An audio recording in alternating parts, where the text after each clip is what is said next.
नमस्कार दोस्तों, मेरा नाम जय सिंह और मैं आज आपको सेकंड क्लास हिंदी की लेके आया हूँ। कल मैंने चर्चा भाषा की थी और मैंने बताया था भाषा के 3 रूप होते हैं: बोली, परिनिष्ठित परिमार्जित भाषा, मानक भाषा या एक होता है राजभाषा। राजभाषा की चर्चा मैंने कर दी थी दोस्तों।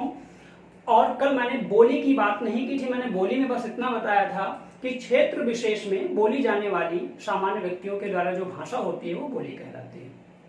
दोस्तों, एग्जाम में बोलियों से क्वेश्चन बहुत पूछे जाते हैं। सो आज आपकी क्लास में बहुत इंपॉर्टेंट क्लास है, इसलिए आप इस क्लास को थोड़ा गौर से ध्यान से पढ़िएगा और नोट्स जरूर बनाते रहिएगा। और वही चीज है कि अगर वीडियो कंटिन्यू आपको ऐसे ही वीडियो, पूरी हिंदी के वीडियो अगर आपको प्राप्त करने हैं, पेट के पहले पूरी हिंदी के वीडियो प्राप्त हो जाएंगे। जो भी महत्वपूर्ण चीजें हैं, आरओ समीक्षा अधिकारी जिसे आप सेलेक्ट होते हो, और पीसीएस में भी इसके क्वेश्चन पूछे जाते हैं। इसके अलावा कई अगर जैसे लेखपाल का एग्जाम होने वाला है उसमें भी हिंदी से क्वेश्चन आएंगे। सो उसके लिए ये सारी क्लासें आपके लिए महत्वपूर्ण होंगी। तो आज हम बोली के बारे में बोल रहे हैं। तो दोस्तों, बोली मुख्य रूप से कई प्रकार की अगर देखा जाए तो इनको जैसे पश्चिमी हिंदी की बोली, पूर्वी हिंदी की बोली, बिहारी हिंदी की बोली, पहाड़ी बोली और राजस्थानी बोली, ठीक है ना, कई खंडों में हमने इनको डिवाइड किया। वैसे हम थोड़ा बड़े स्तर पर अगर बात करें, पूरे भारत में अगर बोलियों के परिवार की बात करें, भाषा परिवार की बात करें, तो दोस्तों ये जो इलाका है मैप में जो आपको दिख रहा है, ये ईरानियन लैंग्वेज का इलाका है, ठीक है ना। उसकी हमें बात करनी नहीं है क्योंकि मतलब नहीं है। उसके बाद ये जो पहाड़ी क्षेत्र है, जो पहाड़ी इलाका आपको दिख रहा है, जिसमें हिमालय जम्मू कश्मीर से लेकर के होते हुए, जहां से हिमालय होते हुए आया है और फिर पूर्वोत्तर का क्षेत्र लेते हुए, ये जो पूरी दोस्तों लैंग्वेज है, ये लैंग्वेज कहलाती है तिब्बत बर्मा लैंग्वेज। क्या कहलाती है दोस्तों? तिब्बत बर्मा लैंग्वेज या तिब्बत बर्मा परिवार की भाषाएं या तिब्बत बर्मा परिवार की बोली। इनमें कौन कौन सी बोलियां आती हैं, एग्जाम में पूछ लेता है। तो भैया ये तिब्बत बर्मा क्षेत्र हो गया। उसके बाद ये जो नीचे क्षेत्र है आपका जो दिख रहा है, ठीक है ना, ये दोस्तों द्रविड़ भाषा का क्षेत्र है, ठीक है ना। आप कह सकते हो ये द्रविड़ भाषा परिवार का बोलियां यहाँ पर बोली जाती हैं। कौन कौन सी बोलियां मैं सारी बताने वाला हूँ। बाकी जो बचा मटेरियल पूरा भारत, वहां बोली जाती है इंडो आर्यन भाषा, ठीक है ना। तो भारत में कितने परिवार की भाषाएं मोस्टली पाई जाती हैं? पहला तिब्बत बर्मा लैंग्वेज, दूसरा द्रविड़ लैंग्वेज और इंडो आर्यन लैंग्वेज, ठीक है ना। ये 3 भाषा परिवार, बड़े भाषा परिवार है जो कि भारत में पाए जाते हैं, भारत में बोले जाते हैं। और अब इनमें देखेंगे कि इस भाषा परिवार के अंतर्गत कौन कौन सी बोली आती है। तो सबसे पहले बात करेंगे हम तिब्बत बर्मा क्षेत्र की कौन कौन सी बोलियां हैं। तो दोस्तों इसके अंतर्गत मुख्य रूप से नेपाली, मणिपुरी, खासी, मिजो और म्हार।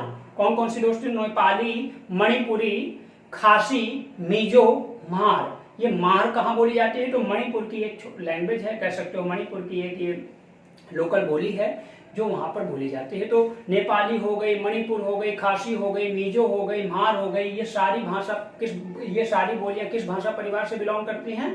तो ये इंडो तिब्बत बर्मा क्षेत्र, ठीक ना, या कह सकते हो तिब्बत बर्मा भाषा परिवार से बिलोंग करती हैं। उसके बाद ये द्रविड़ भाषा परिवार के अंतर्गत कौन कौन सी भाषा बोलियां आती हैं? तमिल, तेलुगु, मलयालम, कन्नड़, उरांव। उरांव को दोस्तों कुड़ुख बोला जाता है। क्या बोला जाता है? उरांव भाषा को ही कुड़ुख बोला जाता है और ये कई क्षेत्रों में बोली जाती है। छत्तीसगढ़, झारखंड, पश्चिम बंगाल, ये पूरे इलाके में ये बोली जाती है। उसके बाद दोस्तों जितना भी भारत बचा है टोटल बोली जाती है इंडो आर्यन भाषा। तो हम अब बात करेंगे इंडो आर्यन भाषा को भी कई छोटे छोटे क्षेत्रों में डिवाइड कर दिया गया है, जैसे पश्चिमी भाषा, पूर्वी भाषा, बिहारी भाषा, पहाड़ी भाषा और राजस्थानी भाषा। ये इंडो आर्यन भाषा के पार्ट हैं। तो हम इनकी बात करते हैं। चलो पहले बात करते हैं हम पश्चिमी भाषा की बात। तो अगर मैप में आप गौर से देखो तो सबसे उधर बिहार है, बिहार वाली सारी लैंग्वेज बिहारी भाषा हो जाएगी। बिहारी भाषा के अंतर्गत कौन कौन से आएंगी? मगही आएगी, मैथिली आएगी और भोजपुरी आएगी, ठीक है ना। उसके बाद बिहार से जब थोड़ा सा आप इधर आओगे तो उत्तर प्रदेश प्राप्त होगा, ठीक है ना। अब उत्तर प्रदेश का रीजन को आप 2 भागों में तोड़ो। अगर 2 भागों में इसको तोड़ दिया जाए तो उस तरफ का पोर्शन कहलाएगा पूरब और इस तरफ का पोर्शन कहलाएगा दोस्तों पश्चिम, ठीक है ना। तो जो पूर्वी क्षेत्र है, जो मैंने यहाँ पर पूर्वी क्षेत्र आपको दिखाया है, इस पूर्वी क्षेत्र की कौन कौन सी मुख्य बोलियां हैं? तो इसके अंतर्गत दोस्तों ऊपर से आप नीचे की तरफ आओ तो अवधी, लखनऊ वाला पूरा रीजन अवधी, अवधी के जैसे नीचे आओगे तो बघेलखंड वाला रीजन बघेली बोली जाएगी, और उसके नीचे आ जाओगे तो छत्तीसगढ़ी भाषा बोली जाती है। या कह सकते हो आप लोग कि पूर्वी हिंदी के अंतर्गत कौन कौन सी बोली बोली जाती हैं, तो अवधी जो कि लखनऊ वाले रीजन में बोली जाती हैं, बघेली जो कि मध्य प्रदेश वाला रीजन रीवा जो क्षेत्र है वहां बोली जाती है, और छत्तीसगढ़ी छत्तीसगढ़ में बोली जाती है। अर्थात आप कह सकते हो छत्तीसगढ़ी, अवधी और ये आपका बघेली, ये सब पूर्वी हिंदी की उपबोलियां हैं। इसके बाद जब थोड़ा सा और इधर आओगे तो पूरब, अब उत्तर प्रदेश को दो भागों में काटा है, तो उस तरफ का पूरब हो जाएगा, तो इस तरफ का पश्चिम। तो पश्चिमी हिंदी की बोलियां कौन कौन सी होती हैं, एग्जाम में बहुत पूछा जाता है। तो भैया इसको भी ऊपर से दिमाग लगाएंगे, दिल्ली हरियाणा से होते हुए हरियाणा में बांगड़ू बोली जाती है, हरियाणा से थोड़ा नीचे आएंगे मतलब दिल्ली के पास आएंगे तो दिल्ली में कौरवी बोली जाती है। कौन सी बोली जाती है, कौरवी बोली जाती है। थोड़ा सा और नीचे आएंगे तो मथुरा और आगरा का क्षेत्र आता है दोस्तों, वहां ब्रज बोली जाती है। थोड़ा सा और नीचे आएंगे दोस्तों तो कन्नौज पड़ता है, कन्नौज में कन्नौजी बोली जाती है। और थोड़ा सा और नीचे आ जाएंगे तो दोस्तों बुंदेलखंड पड़ता है, और बुंदेलखंड में बुंदेली बोली जाती है। ठीक है ना, बुंदेलखंड बेसिकली उत्तर प्रदेश और मध्य प्रदेश का क्षेत्र है, और यहाँ पर बुंदेली लैंग्वेज बोली जाती है। तो बुंदेली हो गई, कन्नौजी हो गई, ब्रज हो गई, कौरवी हो गई, बांगड़ू हो गई, ये दोस्तों सारी की सारी भाषाएं पश्चिमी हिंदी की उपबोलियां हैं, और इस तरीके से बड़े हिसाब से आप याद कर सकते हैं। इसके बाद जब इस तरफ आ जाएंगे तो पूरा राजस्थान, राजस्थानी जो लैंग्वेज है, राजस्थान का क्षेत्र और थोड़ा सा मध्य प्रदेश का क्षेत्र, इस पूरे क्षेत्र में दोस्तों जो भाषा बोली जाती है उसे हम राजस्थानी भाषा के नाम से जानते हैं, या राजस्थानी हिंदी की उपबोलियों के नाम से जानते हैं। तो राजस्थानी हिंदी की जो उपबोलियां हैं वो कौन कौन सी हैं, पहले दोस्तों जयपुर, नाम से ही पता चल जाता है, जयपुर जयपुर में बोली जाएगी, राजस्थान में पड़ता है, पिंक सिटी है। निमाड़ी ये मध्य प्रदेश के खांडवा जिले में बोली जाती है, जो कि राजस्थानी भाषा परिवार से बिलोंग करती है, ठीक है ना। और मालवी, मालवी मध्य प्रदेश के उज्जैन में बोली जाती है, मलवा क्षेत्र आप जानते होंगे। उसके बाद मारवाड़ी, मारवाड़ी आपका राजस्थान, पश्चिमी राजस्थान, राजस्थान का अरावली पर्वत के पश्चिम में जो पार्ट पड़ता है वहां मारवाड़ पड़ता है, और उस क्षेत्र में मारवाड़ी बोली जाती है, ये भी राजस्थानी की हो गई। और भीली, भीली दोस्तों मध्य प्रदेश में भी बोली जाती है, गुजरात में भी बोली जाती है, और राजस्थान में भी बोली जाती है, ठीक है ना। मध्य प्रदेश, गुजरात और राजस्थान में पूरे त्रिशंकु वाले रीजन में सब जगह बोली जाती है आपका भीली लैंग्वेज।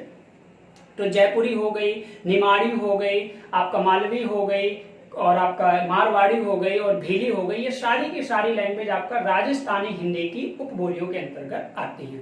तो हमने बिहारी के अंतर्गत बात कर ली, बिहारी के जैसे इधर आए तो पूर्वी हिंदी, उत्तर प्रदेश को दो भागों में तोड़ा, उस तरफ का पूरब, इस तरफ का पश्चिम, पूर्वी हिंदी के अंदर बात कर ली, फिर पश्चिमी हिंदी की बात कर ली, फिर राजस्थानी हिंदी की बात कर ली।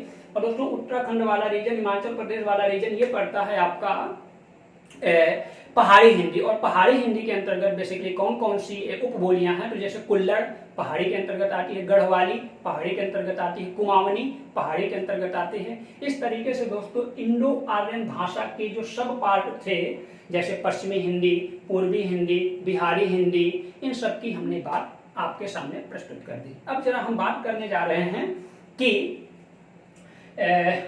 ये जो भाषाएं हैं, जो भी आपने अभी तक भाषाएं पढ़ी हैं, या जो भी अभी ये आपका इंडो आर्यन की आपने जो भी अभी तक भाषा पढ़ी दोस्तों, ये सौर श्रेणी से जन्मी है। सारी इंडो आर्यन भाषा सारी सौर श्रेणी से जन्मी है। तो सौर श्रेणी क्या है दोस्तों, मथुरा की राजधानी सूरसेन हुआ करती थी, आप लोगों को भली भांति पता है, महाजनपद काल में आपने इतिहास में पढ़ा होगा कि मथुरा की राजधानी क्या होती थी, सूरसेन होती थी। और सूरसेन से ये जन्मी भाषाएं हैं, इसीलिए इनको सौर श्रेणी भाषाओं के नाम से जाना जाता है दोस्तों।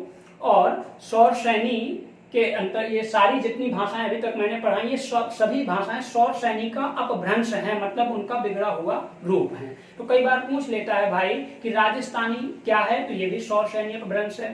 पहाड़ी क्या है, तो ये भी सौर श्रेणी अपभ्रंश है। बिहारी क्या है, तो ये मगध क्षेत्र बिहार में हुआ करता था, तो ये मगधी अपभ्रंश हुआ है।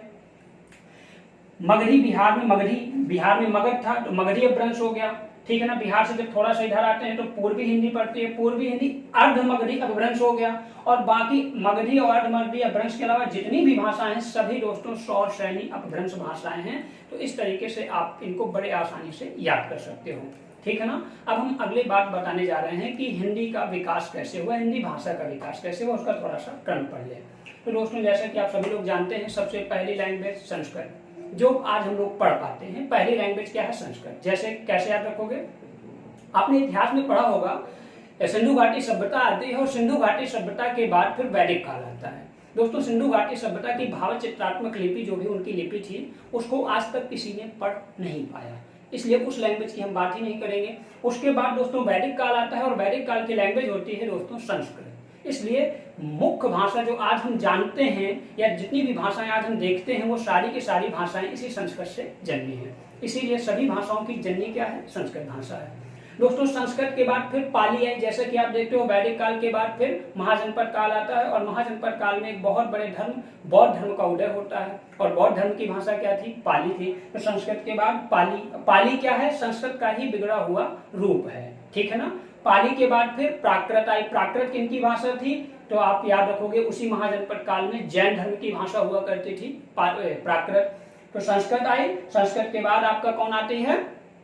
पाली आती है। पाली में जब थोड़ा सा परिवर्तन होता है प्राकृत होती है, प्राकृत में जब और परिवर्तन हो जाता है तो दोस्तों ये अपभ्रंश बन जाती है। क्या बन जाती है? अपभ्रंश बन जाती है और संसार की ज्यादातर भाषाएं इसी अपभ्रंश शैली से अपनी अपनी शाखाएं जोड़ती हैं, जिनमें से हिंदी भी हमारी है। तो बात करते हैं अपभ्रंश के बाद फिर अवहट्ट हुई और अवहट्ट के बाद हिंदी बन गई और हिंदी के बाद दोस्तों हिंदी खड़ी बोली बन गई, अर्थात सबसे लास्ट में जो आज हम बोलते हैं वो हिंदी खड़ी बोली बोलते हैं। और आपको एक बड़ी अच्छी जानकारी दे दें कि दोस्तों हिंदी खड़ी बोली का जन्म अमीर खुसरो के द्वारा किया गया था। किसके द्वारा किया गया था? अमीर खुसरो के द्वारा किया गया था। ये बंदा अलाउद्दीन खिलजी के दरबार में रहता था। पद्मावती मूवी याद करो, उसमें समझ में आ जाएगा। जो बीच बीच में शेर मारता है वो अमीर खुसरो ही था। तो अमीर खुसरो अलाउद्दीन खिलजी के अर्थात दिल्ली सल्तनत के समय ये बंदा था और इसी ने हिंदी खड़ी बोली का सबसे पहले क्या किया? विकास किया, अर्थात हिंदी में थोड़ा सा परिवर्तन करके हिंदी खड़ी बोली को लोगों के सामने प्रस्तुत किया। दोस्तों अमीर खुसरो के बारे में अगर जानकारी दे तो पहली बार दिल्ली सल्तनत के प्रतापी राजा अलाउद्दीन खिलजी के दरबार में ये रहता था, दरबारी कवि था। इसको तोता हिंद के नाम से भी जानते हैं दोस्तों। और एक बड़ी बात है कि तबला व सितार का आविष्कार इसी बंदे ने किया था। सबसे इंपॉर्टेंट बात है कि इस बंदे का जन्म उत्तर प्रदेश के एटा जिले में हुआ था। कहाँ हुआ था? उत्तर प्रदेश के एटा जिले में अमीर खुसरो का जन्म हुआ था। और ये बहुत कई बार एग्जाम में यूपी स्पेशल में एग्जाम में पूछा गया है। जैसे आपका पीसीएस एग्जाम होता है तो उसमें यूपी स्पेशल के जो क्वेश्चन होते हैं या यूपी SSC का कोई भी एग्जाम होता है तो उसमें यूपी स्पेशल से क्वेश्चन आते हैं। तो यूपी स्पेशल के पॉइंट ऑफ व्यू से ये बहुत इंपॉर्टेंट फैक्ट है आपके सामने। तो इस तरीके से दोस्तों आज मैंने बोली की बात की, आज मैंने भाषा के विभिन्न भाषा परिवारों की बात की, उनके बाद मैंने भाषा के विकास की बात की, ठीक है ना। मैंने अमीर खुसरो के बारे में थोड़ी सी जानकारी दी और इस आधार पर आपकी बोली या भाषा वाला लेसन कंप्लीट होता है। अब अगले लेसन को प्राप्त करने के लिए सभी लोग इंतजार करिए, बहुत जल्दी अगला लेसन प्राप्त होगा आपको। बस रिक्वेस्ट यही है कि सभी लोग चैनल को ज्यादा से ज्यादा सब्सक्राइब करें ताकि हमारा बनाने के मन करें, ठीक है ना। धन्यवाद।